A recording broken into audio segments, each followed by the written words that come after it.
Hello everybody, here we are in South Florida and I ran into a great friend of mine from New York, David Norman. David is the owner of Bonobos Restaurant in New York City. It's a 100% raw vegan restaurant, one of my favorite in the world, one of the best ones I've ever been in. It's at the top of the list and I recommend if anyone's in New York, they visit there. David, why don't you share with us a little bit of your background and why you decided to open up a raw food restaurant and the difference between your raw food restaurant, Bonobos, in New York City compared to all the others. The raw thing started in 1999 for me from a television show that I was watching in New York City, Ed Leeds' old television show. And it just made so much sense. I decided to look into it some more, and I did, and I just decided to convert my lifestyle, which coincidentally was mostly raw anyway. I didn't realize what I was doing because I always loved fruits and vegetables and ate a lot of fruits and vegetables and nuts and seeds. So that's how the raw food thing started, and then to get to the restaurant, I controlled a space in New York that had a regular restaurant, and that was going out of business, so I had the opportunity to get involved in the restaurant business. I thought it would be good to promote this concept of eating fresh foods that were beneficial for people and for the environment and the planet Earth, and I really believe that. So that's how Bonobos started, and we'll talk more about that later. And what do? I'm a real estate developer, and now have this restaurant, and that's what's happening. I'm focused on my family right now. Explain a little about your concept, how you created it, and how successful it's been. Great, okay. Yeah, and I do want to mention that Paul worked with me at the very beginning, and we had a great time together until he moved away and got other interests. Bonobos, the idea behind Bonobos, and if you're interested in more about it, you can go to bonobosrestaurant.com, no apostrophe, B-O-N-O-B-O-S restaurant.com. It's an old website, but it's still relevant, and if you read the about, it tells you more about what we're all about. But the idea was most of the raw restaurants were imitating cooked food, and my feeling about that is if you really want to have something that tastes like a steak, you should have a little piece of steak. Maybe not a big piece, but a little piece, if that's where your taste buds take you. Our restaurant was really just about celebrating fruits and vegetables and nuts and seeds. And our challenge is to find a real tomato, like organic heirloom tomatoes that taste like something, and that's a meal. We eat a whole bunch of those, or have a nice salad made from those, instead of something that tastes like and is made to look like something that's not a raw food. For me, the raw food thing is all about fresh fruits and vegetables and nuts and seeds.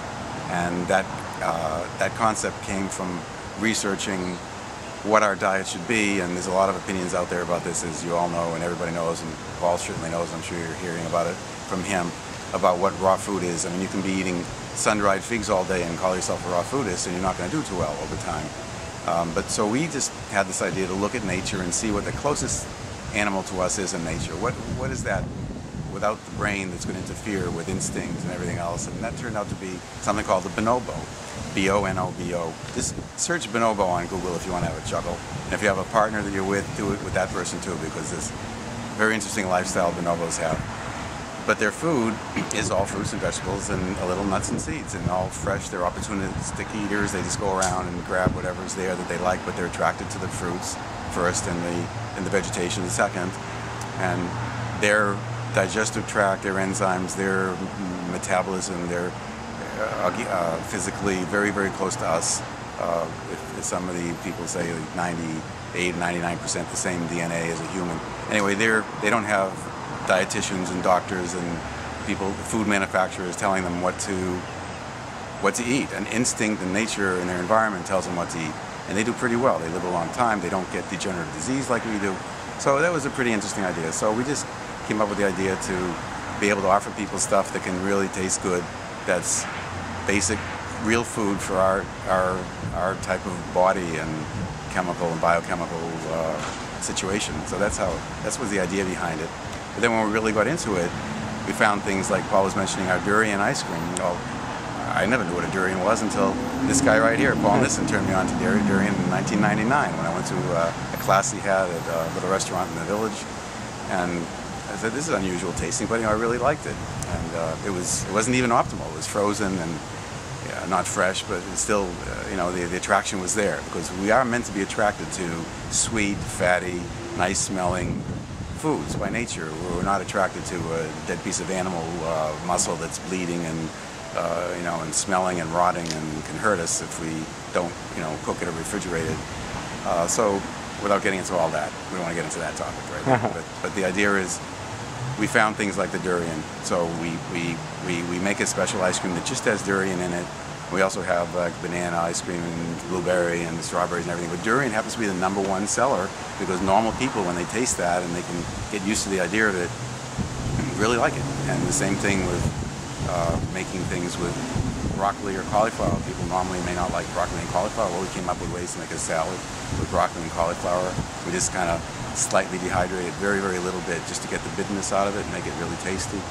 And then we make nuts and seed pâtés, and we grind them up like peanut butter, but it's fresh, raw, mostly organic.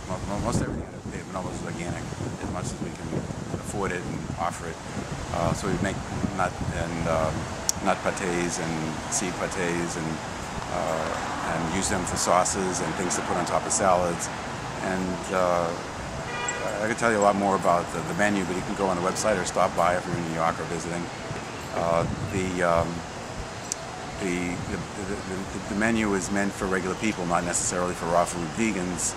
And we have people from the neighborhood that are regular diet people, the standard American diet people that come in there because it's something a little different. And what I hear most when I was there at the beginning was it doesn't make me feel tired.